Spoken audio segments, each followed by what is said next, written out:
I said, is there anything that you don't want to talk about? I always ask the guest that. Sometimes they say, well, I would appreciate if we not talk about this. Right. Cool, no problem. Because I believe you can tell your story without saying something negative. But yes, I believe a person that's been in a business, that's been doing something 10, 15, 20, 30 years are more than one salacious story. Right. That's what I believe. So if they say they want to stay away from it, but if they want to tell something, who am I to say, nah, don't do, you can't tell that. Right. People are, Cam. Don't ask me to do shit just to get, oh, she's a nice person. Tiffany's so nice and so sweet. That nice.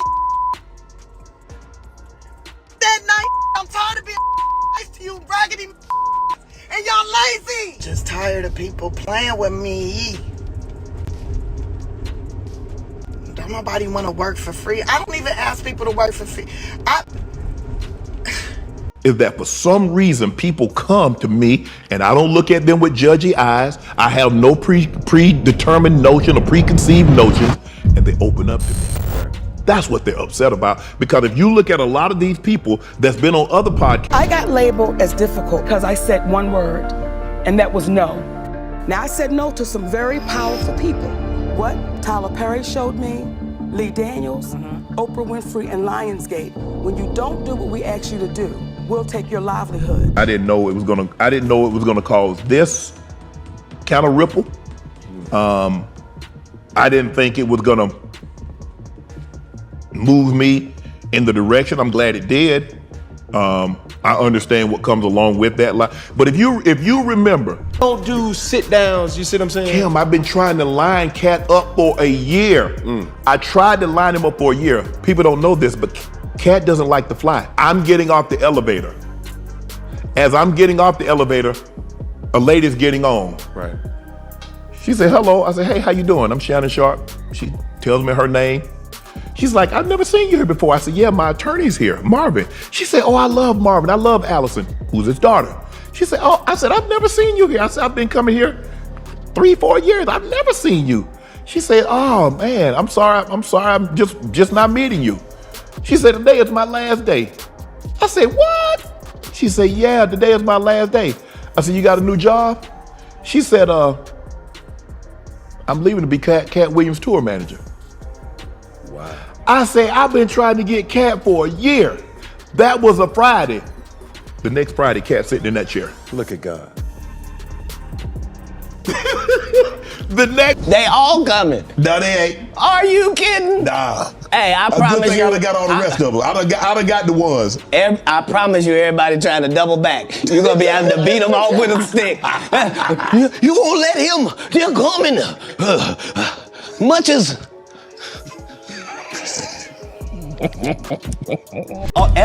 All lies will be exposed. That's all.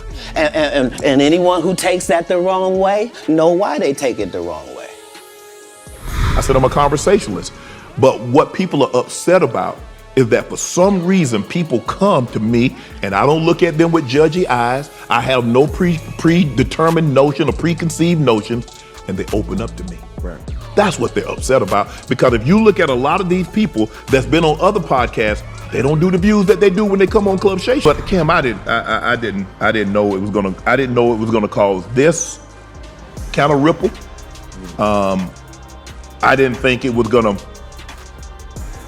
move me in the direction. I'm glad it did. And some of the comedians had taken shots at other comedians, but nothing like this. I didn't expect the vitriol to come, especially from some of the people, and I'm not gonna say we were friends, but I'm saying we were cordial, we were friendly towards each other. Some people that I've kind of helped behind the scenes, and to see them attack, oh, I wouldn't have let him do this, I wouldn't have said that. Because Cookie from the show Empire, I was offered that role. Now Taraji tore it up, baby, listen here. However, I was offered that. Then Felita called me back and say, baby girl, they said you're too difficult to work with.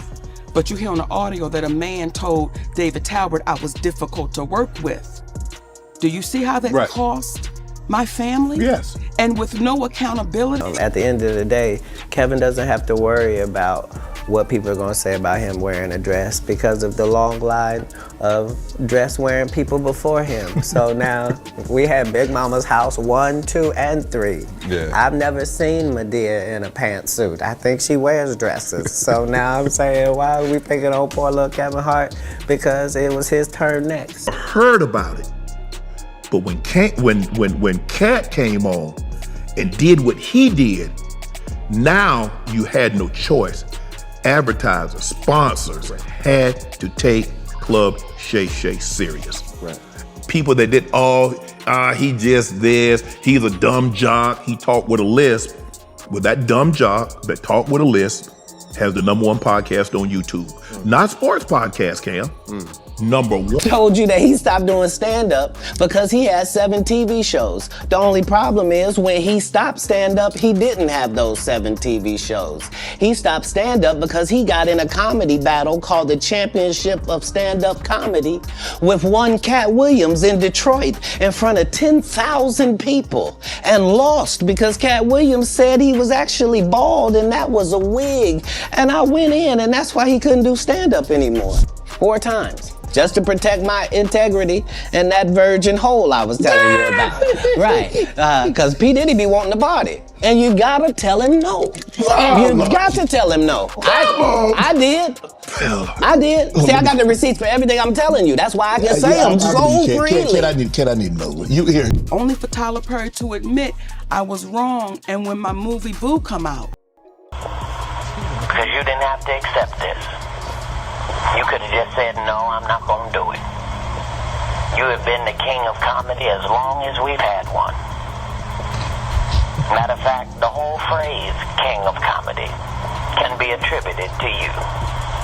And I am honored that you would allow me to share the same stage as you. And I don't know why people made this a championship bout. And I don't know why you was okay with that. And I want to apologize for what's going to happen. Who is? But the second that you get off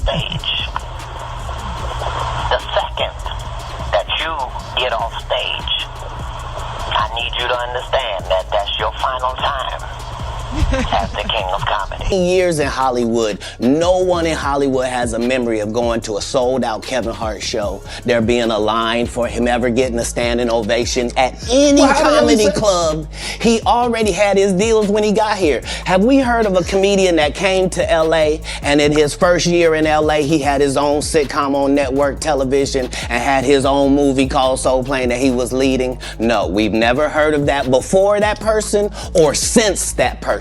What do you think a plant is? Maybe people don't understand the definitions of these. My closing remarks are going to be seem a little discombobulated, but I haven't really had time to put it together. It's just some thoughts that I've been having.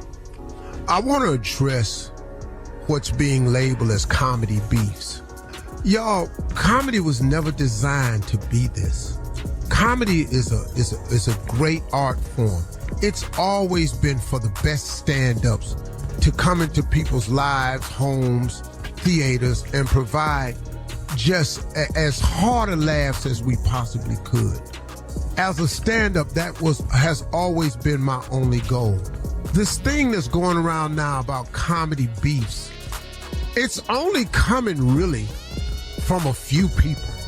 It's really not the overall thing. 85 South ain't beefing with nobody. And those are the youngest comedic giants out there. 85 South ain't beefing with nobody. You know, them cats come from the hip hop culture. What you're seeing, man, in these comedy beefs are people who aren't where they used to be. And all of a sudden are using this thing called comedy beefs as a way to get some light shined on them. That's not what comedy is, man. It's just not. I'm gonna tell you something. Now, I'm not saying any names, but let me explain. He just did his documentary with Chris Rock where he shows you that his whole upbringing in comedy was on the East Coast. Yeah, it was. So how simultaneously was he here in Los Angeles doing the same thing? Less than you. This is like Steve Harvey telling people he used to be homeless. That's my story. That's not his story. Steve Harvey wasn't never homeless. When you were supposed to go last is because it was your tour. Tell the truth. It was Steve's tour. Not it was gonna be called the Kings of Comedy, it was Steve's tour. These are the guys opening for him. Of course you gotta close if it's your tour. That's why it was such a big deal. But you couldn't do it, because you can't beat the best. And until you humble yourself, you will forever be kinged by the king. Cat told every goddamn out, everything. He told so much, Jada Pinkett went, why you telling so goddamn much? What am I gonna say now? At least nobody had alopecia, so. Well, Shay Shay getting messy as hell. Shannon Sharpe is like Wendy Williams with a weight center. The same Steve that went to go watch Mark Curry do his whole sitcom and then stole everything Mark Curry had. Now Steve got a sitcom where he the principal and he wear a suit and then he gets this high top fade, making all black men think he got the best lineup in the business, and it's a man unit. Then you ask him, why you not a movie star? I didn't want to be a movie star. This the same bro that hated on Bernie with this same thing. I didn't want to be a movie star. No, you couldn't be a movie star. There are 30,000 new scripts in Hollywood every year. Not one of them asks for a country bumpkin black dude that can't talk good over KB and look like Mr. Potato Head. There ain't none.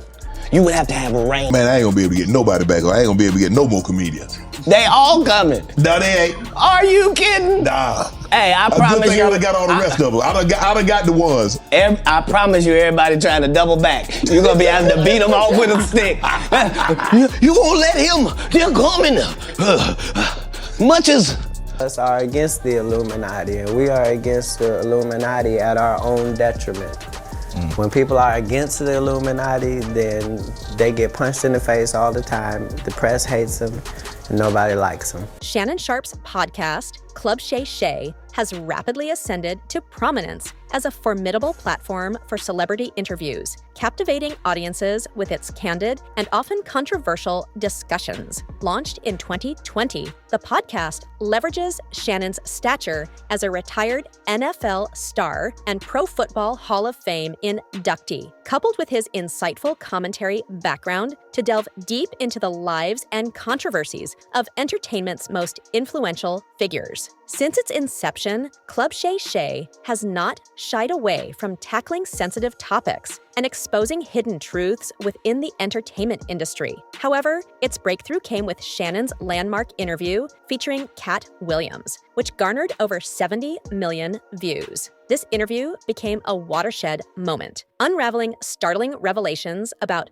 figures like Diddy, Miss O, and Medea, and sparking intense debate and backlash across the industry. Despite its exponential growth and critical acclaim, Shannon and his podcast have faced substantial opposition. Industry heavyweights, including those implicated in his interviews, have reportedly attempted to silence Club Shay Shay and undermine its credibility. Shannon himself has hinted at possessing more incriminating information, suggesting further revelations that could continue to shake the foundations of the entertainment industry. Club Shay Shay, Shannon Sharpe's podcast, has not only garnered widespread acclaim, but has also ignited significant controversy within the entertainment industry. Since its breakout interview with Cat Williams, where explosive revelations about prominent figures like Diddy, Miss O, and Medea surfaced, the podcast has faced vehement opposition from these influential personalities. Industry heavyweights reportedly view Shannon's candid interviews as a threat to their reputations and the established norms of secrecy within Hollywood. There have been concerted efforts to discredit Shannon and his podcast, with allegations of misinformation and pressure tactics aimed at dissuading potential guests from appearing on Club Shay Shay. Shannon Sharpe himself has been vocal about these attempts to silence him, revealing that certain guests have mysteriously withdrawn from scheduled appearances due to industry pressures. Despite these challenges, Shannon remains resolute in his commitment to transparency and truth-telling, hinting that there are more revelations to come if efforts to suppress his podcast persist. The backlash against Club Shay Shay underscores the podcast's impact in exposing the hidden realities and power dynamics of the entertainment industry, prompting a broader debate about accountability and freedom of expression in media. Since the explosive success of a Club Shay Shay, Shannon Sharpe has found himself at the center of a storm of controversy that has raised concerns about his personal safety. The podcast's revelations and candid discussions have not only sparked intense debate, but also triggered backlash from powerful figures within the entertainment industry. Critics have questioned Shannon's credentials, pointing out his background as a retired NFL star and sports commentator rather than a traditional journalist. Despite this, Shannon has defended his role as a facilitator of honest conversations, providing a platform where guests feel comfortable revealing their truths. The industry's reaction to Club Shay Shay has been polarizing. While some applaud Shannon for his bold approach in exposing hidden truths and challenging established narratives, others, particularly those implicated in his interviews, have sought to undermine his credibility and suppress his influence. Shannon has publicly addressed the challenges he faces, including attempts to discredit him and pressure guests from appearing on his show. Despite these obstacles, Shannon remains committed to his mission, emphasizing the importance of transparency and accountability within the entertainment industry. The ongoing controversy surrounding Club Shay Shay reflects broader discussions about the role of media in holding powerful figures accountable and the complexities of navigating fame and scrutiny in today's digital age. One of the defining moments for Club Shay Shay was Shannon Sharpe's interview with comedian Cat Williams, which swiftly went viral and catapulted the podcast into the spotlight. With over 70 million views, the interview became a cultural phenomenon, resonating deeply with audiences and industry insiders alike. During the interview, Cat Williams made explosive revelations that implicated prominent figures such as Diddy, shedding light on alleged inappropriate advances and financial offers. These revelations not only sparked widespread debate, but also fueled existing controversies surrounding these influential personalities. The success of the Cat Williams interview underscored Club Shay Shay as a platform willing to tackle sensitive topics and confront powerful figures with uncomfortable truths. Shannon Sharpe's persistence in securing the interview highlighted his dedication to uncovering hidden realities within the entertainment industry, despite facing significant opposition and attempts to silence his platform. In the aftermath of the interview, Shannon Sharpe and Club Shay Shay garnered increased recognition and credibility, solidifying their reputation as a force for transparency and accountability in media. The viral impact of the Cat Williams interview continues to resonate, prompting ongoing discussions about ethics, power dynamics, and the responsibilities of public figures within Hollywood. Monique's appearance on Club Shay Shay marked a critical moment as she candidly discussed her tumultuous relationships with industry insiders, particularly Miss O and Medea. The acclaimed actress and comedian detailed alleged mistreatment and professional repercussions stemming from her refusal to participate in unpaid promotional work for the film Precious, a role that earned her critical acclaim but reportedly limited financial compensation. During the interview, Monique exposed systemic disparities within Hollywood, including financial inequalities and power dynamics that often disadvantage actors of color. Her revelations painted a damning picture of industry practices, resonating deeply with audiences and shedding light on the challenges faced by marginalized artists. Monique's accusations against Miss O and Medea sparked a heated debate about accountability and fairness within the entertainment industry. While Miss O and Medea have denied Monique's allegations, claiming any career setbacks were not retaliatory, the interview amplified existing criticisms about exploitation and unfair treatment of talent. Despite the controversy, Monique's interview on Club Shay Shay bolstered Shannon Sharpe's reputation as a facilitator of honest and revealing conversations. The podcast's willingness to confront uncomfortable truths and challenge established narratives further solidified its role in advocating for transparency and equity in Hollywood. The fallout from Monique's revelations continues to resonate, prompting ongoing discussions about representation, compensation, and the ethical responsibilities of industry leaders. Club Shay Shay remains at the forefront of these conversations, committed to fostering dialogue and advocating for meaningful change within the entertainment landscape. Cat Williams' interview on Club Shay Shay delivered bombshell allegations against music mogul Diddy, igniting widespread controversy and scrutiny. With over 70 million views, the interview became a pivotal moment for Shannon Sharpe's podcast, highlighting its role in uncovering uncomfortable truths within the entertainment industry.